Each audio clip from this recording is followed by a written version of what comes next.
দর্শক, পটুয়াখালীতে দুটি কুকুরকে নির্মমভাবে পিটিয়ে হত্যার অভিযোগ উঠেছে। এই ঘটনার ভিডিও সামাজিক যোগাযোগ মাধ্যমে ছড়িয়ে পড়লে সৃষ্টি হয়েছে ব্যাপক আলোচনা সমালোচনার। এ নিয়ে আরও খবর জানবো। আমাদের সাথে আমাদের সহকর্মী আব্দুল সালাম আরিফ যুক্ত আছেন। আরিফের কাছ থেকে জানতে চাইবো কে বা কারা এই ঘটনা ঘটালো এবং তাদেরকে শনাক্ত করা গেছে কিনা, এবং এই ঘটনা নিয়ে আসলে প্রশাসনের পক্ষ থেকে কোনো তদারকি বা কোনো পদক্ষেপ আছে কিনা জানাবেন।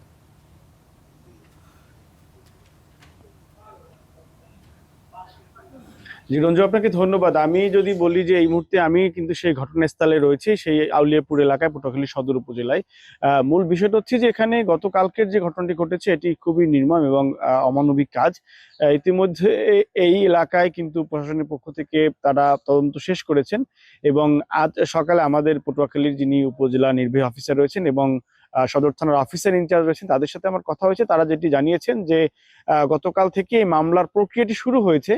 তবে মামলাটি কে দায়ের করবেন, যেই কুকুরের মালিক তিনি দায়ের করবেন নাকি সরকারের পক্ষ থেকে দায়ী করা হবে, সেটি নিয়ে একটু আলোচনা হচ্ছিল।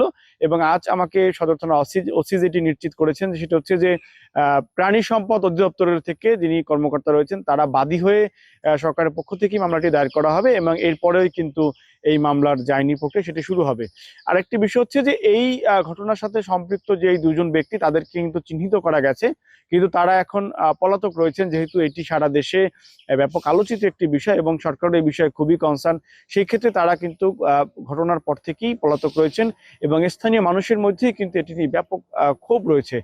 কারণ যে অভিযোগ তুলে কুকুর দুটিকে পিটিয়ে মারা হয়েছে, যে হাঁস কামড়িয়েছে এমন অভিযোগ ছিল, কিন্তু সেটি কিন্তু প্রমাণিত না। এর আগেই তারা দুটি কুকুরকে পিটিয়ে মেরেছে, যেটি স্থানীয় মানুষের মধ্যে ক্ষোভ বিরাজ করছে এবং তারাও চাচ্ছেন যেহেতু এ বিষয়ে সুনির্দিষ্ট আইন রয়েছে, আইনের মাধ্যমেই হয়তো দোষীদেরকে শাস্তির আওতায় নিয়ে আসা যাবে। সব মিলিয়ে পটুয়াখালী থেকে আমার কাছে এই ছিল সর্বশেষ।